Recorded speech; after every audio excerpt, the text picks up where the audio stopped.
क्या आपने कभी सोचा है कि दो व्यक्ति समान परिस्थितियों में पैदा होते हैं, समान एजुकेशन पाते हैं, फिर भी एक सफल हो जाता है और दूसरा संघर्ष करता रहता है? स्टीफन आर कॉवी की इस रेवोल्यूशनरी पुस्तक में इस रहस्य का उत्तर छुपा है। ये कहानी है एक ऐसे प्रोफेसर की जिसने अपने बेटे के साथ स्ट्रगल करते हुए डिस्कवर किया कि सक्सेस का असली फॉर्मूला कैरेक्टर में छुपा है, टेक्निक्स में नहीं। कॉवी का अपना बेटा स्कूल में बहुत स्लो था, स्पोर्ट्स में वीक था और सोशली भी ऑकवर्ड था। दूसरे पेरेंट्स की तरह कॉवी भी अपने बेटे को मोटिवेट करने के लिए पॉजिटिव थिंकिंग, विजुअलाइजेशन और पर्सनालिटी डेवलपमेंट टेक्निक्स ट्राई करते रहे, लेकिन कुछ काम नहीं आया। फिर एक दिन उन्होंने रियलाइज किया कि वे अपने बेटे को एक्सेप्ट नहीं कर पा रहे थे जैसा वो है। जब उन्होंने अनकंडीशनली उसे एक्सेप्ट किया और उसकी यूनिक स्ट्रेंथ्स को रिकॉग्नाइज किया, तब जाकर रियल ट्रांसफॉर्मेशन शुरू हुआ। इसी एक्सपीरियंस से कॉवी को समझ आया कि पर्सनालिटी एथिक्स से ज्यादा इम्पोर्टेंट है कैरेक्टर एथिक्स। आज के डिजिटल युग में हम सभी इंस्टेंट ग्रेटिफिकेशन के आदी हो गए हैं। व्हाट्सएप पर तुरंत रिप्लाई चाहिए, अमेज़न पर सेम डे डिलीवरी चाहिए, यूट्यूब पर 2x स्पीड में वीडियोस देखते हैं, लेकिन जीवन में असली ग्रोथ के लिए धैर्य और कंसिस्टेंसी चाहिए। यह पुस्तक हमें सिखाती है कि सस्टेनेबल सक्सेस का कोई शॉर्टकट नहीं होता। पहली आदत, बी प्रोएक्टिव, सक्रिय बने। कॉवी कहते हैं कि इफेक्टिव लोग प्रोएक्टिव होते हैं, रिएक्टिव नहीं। इसका मतलब है कि वे सर्कमस्टांसेस का विक्टिम नहीं बनते, बल्कि अपनी रिस्पॉन्स चूज करते हैं। एक रियल लाइफ एग्जाम्पल लेते हैं।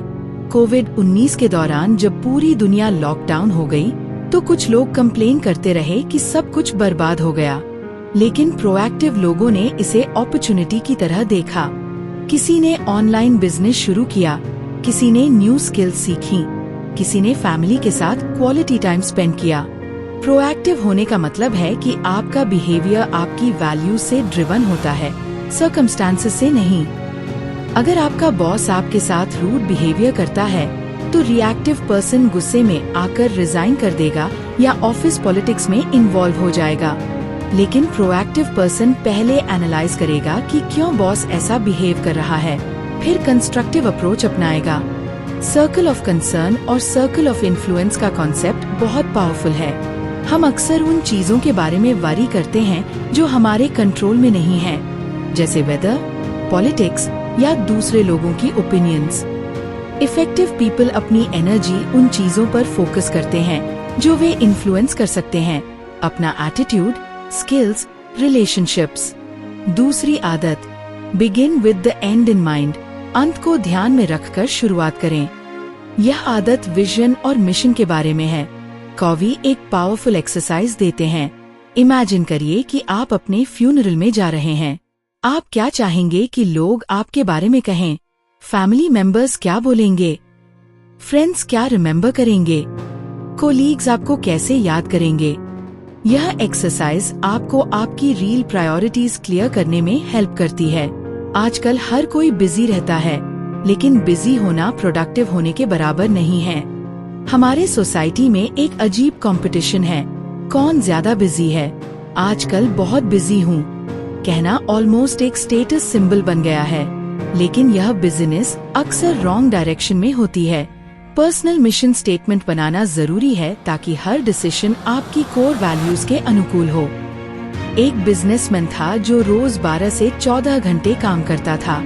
वो अपने को वेरी हार्ड वर्किंग मानता था, लेकिन एक दिन उसकी 5 साल की बेटी ने पूछा, पापा आप हमारे साथ टाइम क्यों नहीं बिताते? उस मोमेंट उसे रियलाइज हुआ कि वो सक्सेस की रॉन्ग डेफिनेशन फॉलो कर रहा था। उसने अपना स्केड्यूल रिस्ट्रक्चर किया और फैमिली टाइम को प्रायोरिटी दी। इंटरेस्टिंगली, जब उसने फोकस्ड अप्रोच अपनाया, तो उसका बिजनेस भी बेटर परफॉर्म करने लगा। तीसरी आदत, पुट फर्स्ट थिंग्स फर्स्ट, पहले महत्वपूर्ण कार्य करें। ये टाइम मैनेजमेंट और प्रायोरिटी सेटिंग के बारे में है। कॉवी का टाइम मैनेजमेंट मैट्रिक्स बहुत फेमस है। वे कार्यों को 4 कैटेगरीज में डिवाइड करते हैं: urgent important, not urgent but important, urgent but not important और नीदर अर्जेंट नॉर इम्पोर्टेंट। ज्यादातर लोग क्वाड्रेंट आए, अर्जेंट, इम्पोर्टेंट, में फंसे रहते हैं, क्राइसिस मोड में जीते हैं। लेकिन इफेक्टिव लोग क्वाड्रेंट 2 पर फोकस करते हैं, जो इम्पोर्टेंट है लेकिन अर्जेंट नहीं। रियल लाइफ एग्जाम्पल, आपको प्रेजेंटेशन देना है नेक्स्ट वीक। रिएक्टिव अप्रोच ये होगा कि लास्ट नाइट तक वेट करें और फिर पूरी रात जागकर प्रिपेयर करें।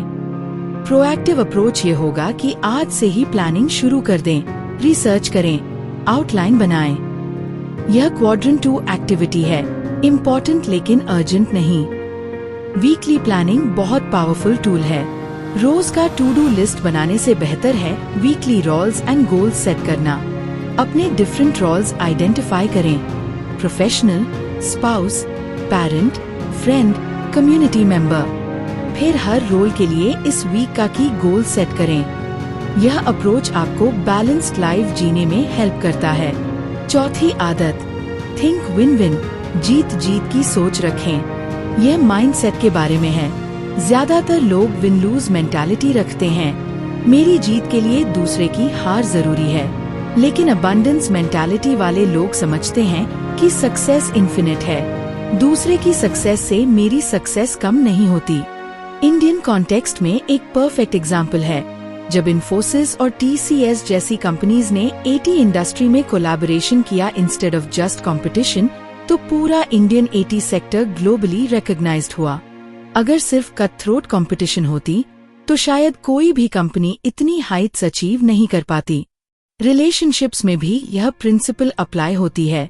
मैरिज में अक्सर कपल्स कम्पीट करते हैं कि कौन राइट है, लेकिन सक्सेसफुल मैरिजेस में पार्टनर्स अंडरस्टैंड करते हैं कि मैरिज का गोल जीतना नहीं है, बल्कि टुगेदर ग्रो करना है। विन विन अप्रोच में आप सॉल्यूशंस फाइंड करते हैं जहां दोनों पार्टीज बेनिफिट होते हैं। पांचवी आदत, seek first to understand then to be understood. पहले समझने की कोशिश करें, फिर समझाने की। यह कम्युनिकेशन स्किल्स के बारे में है, लेकिन ट्रेडिशनल कम्युनिकेशन स्किल्स नहीं, एम्पैथिक लिसनिंग के बारे में। हम अक्सर सुनते हैं रिप्लाई करने के लिए, अंडरस्टैंड करने के लिए नहीं। जब कोई व्यक्ति अपनी प्रॉब्लम शेयर कर रहा होता है, हम अपने माइंड में उसका सोल्यूशन प्रिपेयर करते रहते हैं। एक मैनेजर था जिसका टीम मेंबर हमेशा लेट आता था। मैनेजर ने उसे सीधे वार्न किया कि पंक्चुअलिटी मेंटेन करे वरना कॉन्सिक्वेंसेस होंगे। बट उसने पहले यह जानने की कोशिश नहीं कि एम्प्लॉय लेट क्यों आता है। बाद में पता चला कि उसकी विडोड मदर की सर्जरी हुई थी और वो मॉर्निंग में उनकी केयर करना पड़ता था। जब मैनेजर ने एम्पैथिक लिसनिंग अप्लाई की और फ्लेक्सिबल टाइमिंग प्रोवाइड की, तो एम्प्लॉय बहुत ग्रेटफुल हुआ और इवन मोर डेडिकेटेड बन गया। एम्पैथिक लिसनिंग में आप पर्सन के इमोशंस को भी अंडरस्टैंड करते हैं, सिर्फ वर्ड्स को नहीं। यह स्किल रिलेशनशिप्स में ट्रस्ट बिल्ड करती है। जब लोग फील करते हैं कि आप जेन्युइनली उन्हें अंडरस्टैंड कर रहे हैं, तब वे आपकी बात सुनने के लिए भी ओपन हो जाते हैं। छठी आदत, सिनर्जाइज, तालमेल बिठाएं। सिनर्जी का मतलब है कि जब डिफरेंट स्ट्रेंथ्स और पर्सपेक्टिव्स कंबाइन होते हैं, तो रिजल्ट इंडिविजुअल कॉन्ट्रीब्यूशंस के सम से भी ज्यादा पावरफुल होता है। 1+1=3 का कॉन्सेप्ट, यह डाइवर्सिटी को सेलिब्रेट करने के बारे में है, यूनिफॉर्मिटी इम्पोज करने के बारे में नहीं। बॉलीवुड की एग्जाम्पल लें, जब डिफरेंट टैलेंट्स कोलैबोरेट करते हैं, director, music director, lyricist, actors, cinematographer, तो एक मास्टरपीस क्रिएट होता है जो इंडिविजुअली कोई भी क्रिएट नहीं कर सकता था। शोले जैसी मूवीज इसी सिनर्जी का रिजल्ट हैं। कॉर्पोरेट वर्ल्ड में भी यह प्रिंसिपल अप्लाई होती है। स्टीव जॉब्स टेक्निकल जीनियस नहीं था, लेकिन उसकी विजन और डिजाइन सेंस को टेक्निकल एक्सपर्ट्स के साथ कंबाइन करके एप्पल ने रेवोल्यूशनरी प्रोडक्ट्स बनाए। जॉब्स अकेले आईफोन नहीं बना सकता था, और इंजीनियर्स अकेले उस लेवल की यूजर एक्सपीरियंस नहीं क्रिएट कर सकते थे। सिनर्जी अचीव करने के लिए डिफरेंसेस को थ्रेट की तरह नहीं देखना चाहिए, बल्कि अपॉर्चुनिटी की तरह। जब टीम मेंबर्स अलग अलग बैकग्राउंड से होते हैं, अलग थिंकिंग स्टाइल्स रखते हैं, तो इनिशियली फ्रिक्शन हो सकती है, लेकिन यही डिफरेंसेस क्रिएटिव सॉल्यूशंस लीड करती हैं। सातवीं आदत, शार्पन द सॉ, आरा को तेज करें। यह सेल्फ रिन्यूअल के बारे में है। कॉवी एक स्टोरी बताते हैं। एक वुडकटर की जो बहुत बिजी था ट्रीज कट करने में। जब किसी ने सजेस्ट किया कि वो अपनी सॉ को शार्पन करे, तो उसने कहा, मेरे पास टाइम नहीं है सॉ शार्पन करने का, मुझे तो ट्रीज कट करनी है। यह आयरॉनिक है क्योंकि अगर वो थोड़ा टाइम सॉ शार्पनिंग में इन्वेस्ट करता तो ज्यादा एफिशिएंटली ट्रीज कट कर पाता। हमारी लाइफ में भी यही होता है।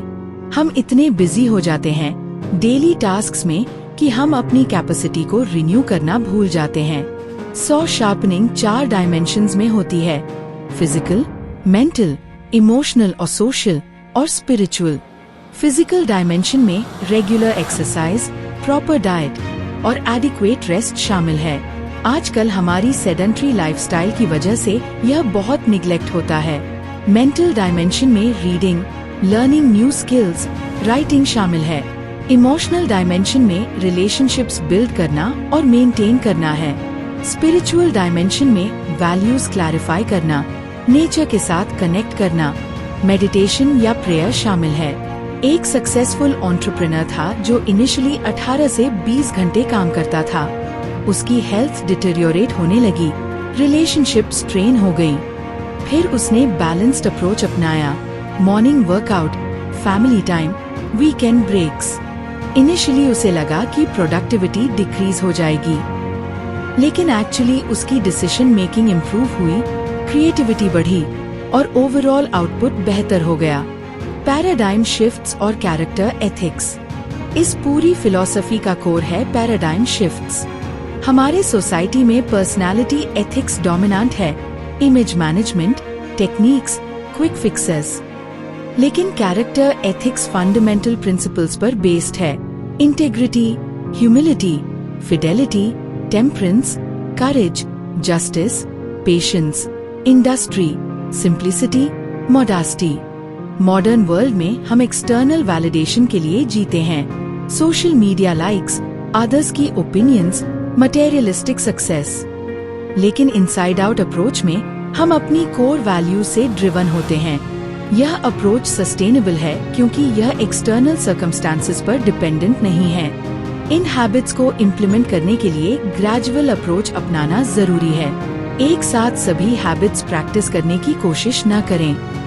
पहले एक हैबिट पर फोकस करें, उसे 21 से 30 दिन प्रैक्टिस करें जब तक वो ऑटोमेटिक ना हो जाए। फिर नेक्स्ट हैबिट पर मूव करें। डेली रूटीन में स्मॉल चेंजेस करें। मॉर्निंग में 10 मिनट रिफ्लेक्शन टाइम रखें।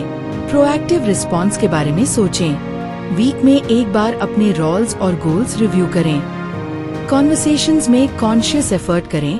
एम्पैथिक लिसनिंग प्रैक्टिस करने का। हर चैलेंजिंग सिचुएशन को विन विन सोल्यूशन फाइंड करने की अपॉर्चुनिटी माने। स्टीफन आर कॉवी की यह पुस्तक सिर्फ सक्सेस के बारे में नहीं है, बल्कि मीनिंगफुल लाइफ जीने के बारे में है। यह क्विक फिक्स सॉल्यूशंस नहीं देती, बल्कि टाइमलेस प्रिंसिपल्स शेयर करती है। जब हम कैरेक्टर बेस्ड लीडरशिप अपनाते हैं, तो हमारी इन्फ्लुएंस नेचुरल रूप से बढ़ती है। आज के कम्पिटिटिव वर्ल्ड में यह हैबिट्स और भी रेलेवेंट हो गई हैं। टेक्नोलॉजी की वजह से इंफॉर्मेशन ओवरलोड है, अटेंशन स्पैन्स कम हो रहे हैं, रिलेशनशिप्स सुपरफिशियल हो रहे हैं। ऐसे में ये प्रिंसिपल्स एक एंकर का काम करती हैं। रिमेम्बर, इफेक्टिवनेस ज्यादा काम करने के बारे में नहीं है, बल्कि राइट थिंग्स करने के बारे में है। यह क्वांटिटी के बारे में नहीं, क्वालिटी के बारे में है। जब हम इनसाइड आउट अप्रोच अपनाते हैं, तो हमारी एक्सटर्नल सक्सेस भी सस्टेनेबल होती है। इन 7 हैबिट्स को अपनी लाइफ में इम्प्लीमेंट करके आप नॉट ओनली अपनी इफेक्टिवनेस बढ़ा सकते हैं, बल्कि एक फुलफिलिंग और मीनिंगफुल लाइफ भी जी सकते हैं। यह जर्नी इजी नहीं है, लेकिन डेफिनेटली वर्थ है, क्योंकि जब आप प्रिंसिपल्ड लाइफ जीते हैं, तो आप केवल सक्सेसफुल नहीं बनते, बल्कि सिग्निफिकेंट भी बनते हैं। तो दोस्तों, आज से ही शुरुआत करें। पहले प्रोएक्टिव होने की प्रैक्टिस करें। अपना पर्सनल मिशन स्टेटमेंट बनाएं, प्रायोरिटीज सेट करें। रिमेम्बर, हर एक्सपर्ट भी कभी बिगिनर था। आपकी जर्नी भी आज से शुरू हो सकती है।